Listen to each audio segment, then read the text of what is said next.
Today we are talking to John Brown. If I just list out the colleges his three sons received scholarships to play for: Notre Dame, Stanford, and USC. It gives you an idea of just how successful this family has been at raising athletes. Equanimous, Osiris, and Amon-Ra, they're all wide receivers, each more highly regarded than the last, with Equanimous just recently being drafted by the Green Bay Packers. But it doesn't stop with athletics. The Brown family is raising student athletes. All three boys speak 3 languages, have studied for a semester in Paris, and all took the SATs in 3 languages. John, part of the bodybuilding elite, a 2-time Mr. Universe, 3-time Mr. World. Thank you so much for joining me today. Oh, you're absolutely welcome. I was fascinated when I first read about you and I saw your story on HBO Real Sports. Then when we spoke a few weeks ago about doing this interview, I asked you if you could tell me the main thing you did to help your boys become so successful and that we could choose that to talk about. You did not hesitate and you said, don't give up on them. And what does that mean? Yes, don't give up on it. It means to me, as I navigated through this journey, me and my wife, I realized that there's a lot of friends that I have who had children that were much older than my kids, and I would go visit them and kind of, watch and see what they did, how they raised their kids, and because I had kids. And one thing I learned was, I hate to say it, and this includes my kids, everybody. I believe that 95% of the people are lazy in the world, okay? So here's the problem with when they're lazy. As a parent, you get tired of saying, hey, you know what? I'm tired of telling you to make up your bed, to do your homework, to go to practice, to eat your food, to take your protein, to do extra work. There's a lot of things you have to remind them of. It's like pushing a car up a hill. You push it and you push it and you push it until it gets to the top of the hill. But when it gets to the top, now it can coast down. So right now, if you're a parent and you have children, don't give up when they're lazy. Yeah, of course they're lazy, but you can't be lazy. But that's where you have to continue to help them, because most of the people playing Major League Baseball, all that stuff, most of them are probably lazy. So push them. But let me ask you this, because a lot of people watching this 10-minute topic and who read our stuff on our website have the problem of it's supposed to be an intrinsic thing. They're supposed to be passionate about it. What do you tell your friends, or what do you tell people if it doesn't seem to be in their heart? Well, look, I was in a seminar somewhere, and the guy said to me, hey, Mr. Brown, what do you think about doing things you love? It doesn't matter if it's baseball, football, to be a school teacher or a doctor. I think loving what you do is overrated, in my opinion.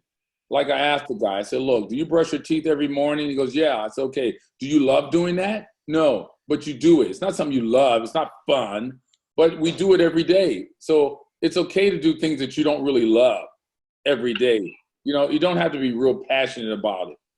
It would manifest, for example, your daughter or son may end up getting a scholarship, and you save you $250,000, and it propels them in life. So I think it's good to yeah, they're going to be lazy, and yeah, they're going to do things like what you're saying, but you got to stick in there. As a parent, you can't give up. I understand. Trust me. I go through it myself. They see my sons. They go, they're 4.3 guys. They speak 3 languages. They're good at sports, but guess what? It was not easy. They're regular kids. They're nothing special to me. When I compare them to other kids, they have the same vocabulary. They laugh at the same things. They do the same things. What did we do? Me and my wife simply, it's like if they have a test and they get a bad grade, I will find someone who can articulate the right answer to them, get them to understand it.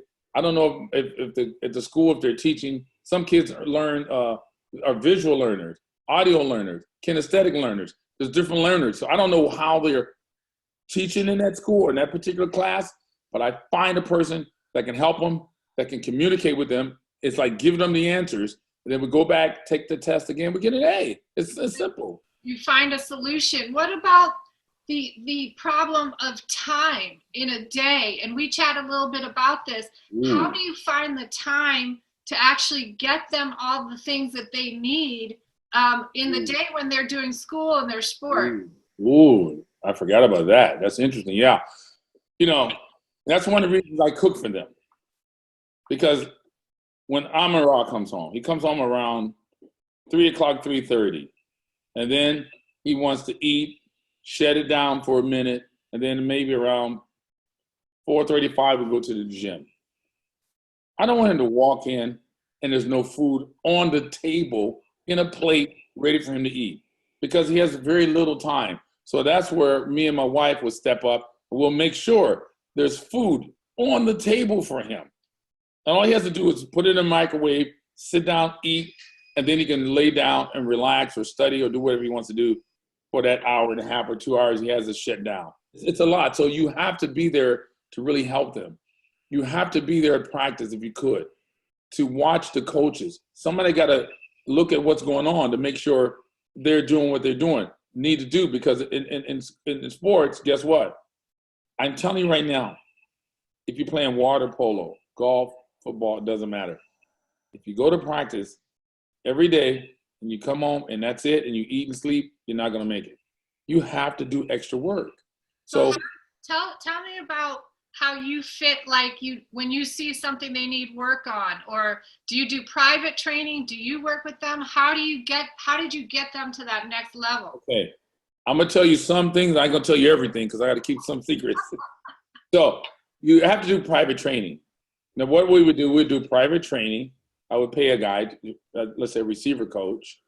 And then what I would do is I would look at this guy and I would videotape what he's doing. Maybe that's on a Saturday or a Sunday. We can't go there every day, but then I would go to practice, or if it's between seasons, Monday, Wednesdays, and Fridays, I would do those drills because I videotaped them, and I kind of looked at him, and I kept listening to the guy and how he talked to my sons, and I would go to the park and we would repeat those drills. You have to do that. I mean, even in school, you just can't say, okay, go to school and the teacher's going to teach you and you're okay. No. But we have a lot of outside help. Can a normal couple who's working full time do all this? I mean, we talked a little bit about how do you find the time? You personally find the time. That's tough. That's tough. I thought about that, because I have my own business. It was easy for me to take time off when I needed to. And I often thought about that question. What would happen if I worked at UPS or something? I couldn't just leave work, and that would interrupt things. How would I do that? So if I got up at 5 o'clock, I can tell you this for a certainty. I wouldn't be able to go to practice and do 15 minutes after practice with him or with her. But if I got up at 5 o'clock, I guarantee you, let me come home, let me eat. 6 o'clock, 7 o'clock, we're in the park, we're somewhere. I don't care if it's dark. We're somewhere putting in the work. You're finding the time. You got to find the time. Again, you can't be lazy. Yeah. And there's a lot of lazy parents out there. You got to inquire some knowledge. So I'm not a receiver coach, but I can teach receivers right now because I paid enough money and had guys teach my sons, and I was present. Right. Listening. I'm taking notes. I'm asking questions. And at some point, you start learning. Here's what I'm shocked at. Thank God I'm a bodybuilder, because bodybuilding gave me insight. For me, it's the grandfather of all sports. I'm shocked that baseball, basketball, football, tennis, golf, they have no clue about training and nutrition. That is so shocking to me. It's almost like I'm from another planet Blotar, and I got zapped over here, and there's a parallel universe, and I'm here, and no one knows I'm here, so I can't get back home. Because how could they not know? I mean, look at the protein. I started this protein company that I have, Cane Protein. I did it for my sons maybe 13 years ago, just for my boys. I knew someday I would sell it, but not up until they got to where they are now. Why did I develop that? Because I knew when they were going to school, they were leaving at 8 o'clock or 7 o'clock. I wouldn't see them till 3. What were they eating? And when I went to school and saw what they're eating, I go, oh, no, this is not good. You're not going to develop right. And they're developing as a young boy or girl. You have to supplement their diets. It's very important. The main things is red meat, a lot of water, liquids, however you want to say it, a lot of water, a lot of calories. Those are the 3 things. Now, outside of that, sleep. Sleep, sleep, sleep. Yeah. Don't wake them up early in the morning. My dad used to wake me up early in the morning to cut the lawn. And I knew something was wrong with that, but I was young. My kids are sleeping. I said, don't wake them up. On the weekends, they can sleep until 4. I don't care. Let them sleep. They grow when they're sleeping. Why would you wake them up when they're sleeping? Don't do that. Let them sleep, and then when they wake up, you feed them. And lifting weights. Start lifting weights at 5 years old. Yeah, you had your kids, I read that, 5, Yeah. 6, and 8. Slow building process, or they're just Slow building. But you got to know what you're doing. When my kids were 5 years old, they weren't squatting and doing stuff like that. You know, you start slow at something real easy, and then you build up. But I wouldn't let them squat. They couldn't squat until they were maybe 13, 14. I let them squat. Now, before we shut it down, we're getting probably past 10 minutes at this point. To go back to our original topic of don't quit on your kids, I really want to reiterate what you're saying is basically every kid at some point is probably going to want to stop. They don't want to do their training. They don't want to. And when parents are faced with those decisions, oh, am I doing the wrong thing by forcing them? You're saying force them. I don't believe in forcing them to do sports and say, I don't want to do it.